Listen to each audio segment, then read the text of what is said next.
Your girl is on a budget for the next several months, and to make it sort of fun, I decided to go all in on a no buy month, and I'm calling it Just Enough January. For the first time in several years, I have credit card debt, and it does not feel good. It's not fun. I had a shaky year as a freelancer, a lot more expenses than I expected, last minute bills and issues and stuff to solve, lots of emergencies. I adopted two cats, and I had no idea cats could have this many issues. Mine are very problematic when it comes like to their overall health. So lots of vet expenses this year. I also made some impulsive decisions that I will blame on my mental health for the time being, knowing damn well that it is on me. It's my fault. Me being irresponsible and not thinking about my future self. So I need some tough love, and it needs to come from within. No buy year videos keep popping up for me, and I have to be honest, I do not know if I can commit to a full year being super strict on myself, but I can commit to 31 days. So here's what I'm doing starting January 1st all the way through February 1st. No dining out or takeout, and that includes coffee. I can make my own coffee. I can buy a nice syrup. I can buy barista oat milk. I can make my own coffee at home. The only exception to this rule is if I have to attend, someone's birthday, like a close friend's birthday. That would be an exception, like birthday or like important event. But I don't know anyone that has a birthday in January. I don't think anything major is going to happen.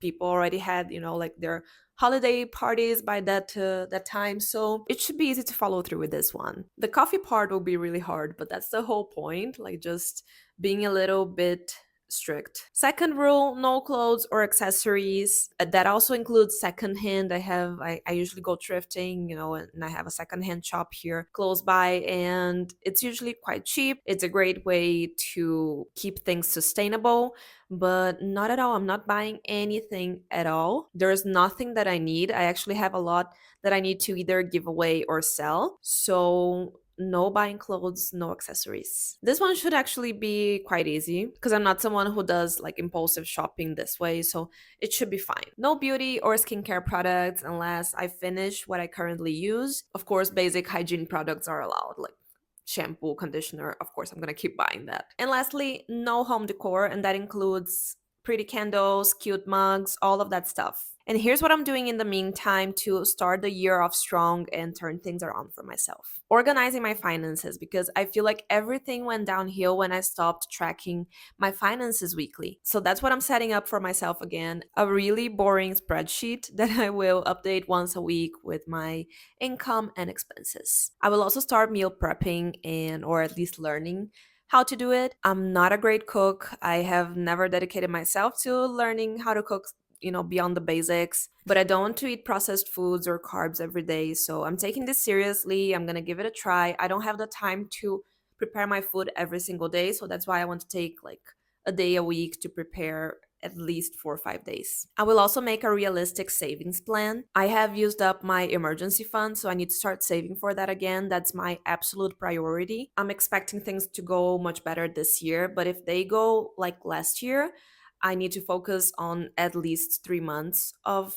expenses saved. If I can, 6 months, that would be great. But the initial goal is by the end of 2025, I will have 3 months of expenses, both personal and business, saved. I'm also making a plan to pay off my credit card debt, which honestly, it's not a lot. I just need to sit down and organize my finances. I'm very used to paying my credit cards in full, and then this year, for the first time in a really, really long time, I made a minimum payment, and that was great. The interest rates are insane. So it started snowballing, and I just need to get back on track. I'm going to cancel one of my credit cards. The first one that I'm paying off, I will just cancel it, and it's going to be great. I'm going to pay off my debt, hopefully by the second quarter. I also want to discover like more free things to do this time of year, or just go on winter hikes, use my public transportation pass a little bit more. January can be a really tough month for events in the city because it's the coldest month, it's the darkest month, we have the least light, but I know that I can still find free things to do. Like, for example, I can renew my library card, so I can go and work from there so I don't have to go to a cafe and spend money, and at least I'll get out of the house a little bit. I'm also trying to earn a little bit more than expected by, continuing with client work, of course, my business and freelancing, but also selling stuff I no longer need, I no longer use. I don't have a lot. Like, I'm not someone who buys a lot and accumulates a lot, but I have things that I haven't used in years. For example, when we first moved here, I got a printer and I haven't used it in 3 years. So I can sell that, make a little bit of money. Money is money. And if I don't sell it, I know it's just gonna be sitting here in my office, and that's not helping anyone. I also have this Notion template if you want to join me. That's a place where I wrote down my goals with this, because having a purpose is so important.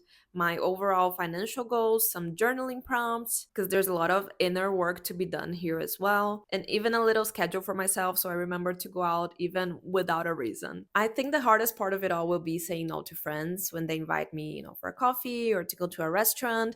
But I also know that my friends will understand. Like, if I say I would rather go for a walk than, grabbing a pricey cappuccino, my friends will understand. And I also know that so much of my social life revolves around things that make me overspend. So that's just more reason to do it and to say more no's. January is also the month for me to work a little bit more on my quarterly goals, my yearly goals, pitch some clients, set some structure for my business, for myself, and not be so all over the place like I was this year. And like I said, it's a pretty depressing month here in Prague. It's very dark, it's very cold, not much happening in the city. And at the same time, I just feel like because it's the beginning of the year, time just flies. So I'm not too concerned about this like challenge. I am actually very excited. I feel like completing this no by month will get me so motivated for the year ahead. And my reward on February 1st will be a delicious matcha latte from one of my favorite cafes here in Prague. And of course, I'll come back here at the end of the month and share my experience, my thoughts, my learnings, and maybe set new challenges for myself. So make sure you subscribe. Thank you so much for watching, and I will see you next time.